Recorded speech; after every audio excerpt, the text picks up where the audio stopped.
ஒரு சின்ன பையன் அந்த காட்டில் அந்த இடத்துல ஜன நடமாட்டமே கிடையாது. ஆமாம். சொல்கிறான் அந்த பையனை வந்த பையன் வந்து அதிகபட்சம் இருந்தால் ஒரு 5-6 வயசு தான் இருக்கும். அப்பா. கிடுகிடுன்னு பஸ் ஏறினேன் நான் உள்ள. எந்தா சாமி எந்தா பண்ணுது அப்படின்னு கேட்டானா. படம் பார்த்துட்டுருங்கண்ணா.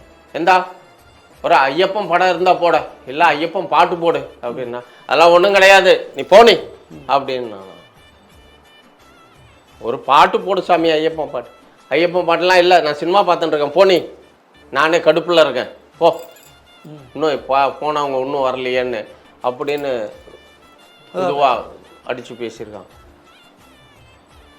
ஓ உங்கள் ஐயப்பன் மாதிரிலாம் வருது, பஸ்ஸை உன்னை தேடி வருது, நீ போ, வண்டி எடுத்து போ அப்படின்னு சொல்லிட்டு இறங்கி போயிட்டான். அடுத்த ஒரு 15-20 நிமிஷத்தில் சங்கிலி முருகன் போய் பஸ்ஸை பார்த்துட்டு டிரைவரை பார்த்துட்டு வாங்க போகலன்னா, நீங்கள் யாராவது பையன்கிட்ட சொல்லி விட்டீங்களா அப்படின்னு கேட்டாங்க. இதுமாரி நீங்கள் வர்றது யாராவது பையன் பார்த்தானா? நாங்கள் யாரையும் பார்க்கல, இந்த காட்டில் யாருமே இல்லையே, வண்டி போது வருது அவ்வளோதான். இல்லை நாங்கள் பஸ்ஸை தேடி நடந்து வந்து போயிட்டாரு, ட்ராப் பண்ணிட்டு. பஸ்ஸு பார்க்கிங்க்கு இங்கே இது பஸ் இல்லை, அதனால அங்கே பார்க்கிங்க்கு இடமே கிடையாது. சாலக்காயத்தில் கூட நிறுத்தத்துக்கு இடம் கொடுக்கலையா? அந்த பிரச்சனை. ஆமாம், இது கிடையாது. பம்பாயில் பார்க்கிங் கிடையாது. பம்பாயில் இது கார் மட்டும்தான் பார்க்கிங்கு.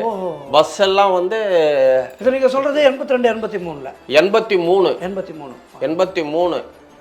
அப்போது டிரைவர் சொல்கிறானா, இதுமாரி ஒரு பையன் வந்தான், சின்ன பையன், நான் படம் பார்த்துருந்தேன், நான் வந்து ஐயப்பன் என்ன பார்க்குறேன்னு கேட்டான், சினிமா பார்த்துருக்கேன், ஐயப்பன் படம் இருந்தால் போடு அப்படின்னு சொன்னால், நான் அதெல்லாம் முடியாது, நான் படம் பார்த்துட்டுருக்கேன்னா ஒரு ஐயப்பன் பாட்டாவது போடு அப்படின்னு. போட முடியாது போன அந்த பையன் சொல்லிட்டு போனால், உங்கள் சாமியெல்லாம் பஸ்ஸை உங்களை தேடி வந்துட்டுருக்கு, நீ பஸ்ஸை எடுத்துகிட்டு போன்னு சொல்லிட்டு போயிட்டான் அப்படின்னு. ஏற்ற மாதிரி யாராவது பையன்னா, நாங்கள் யாரையும் பார்க்கலையேன்னு.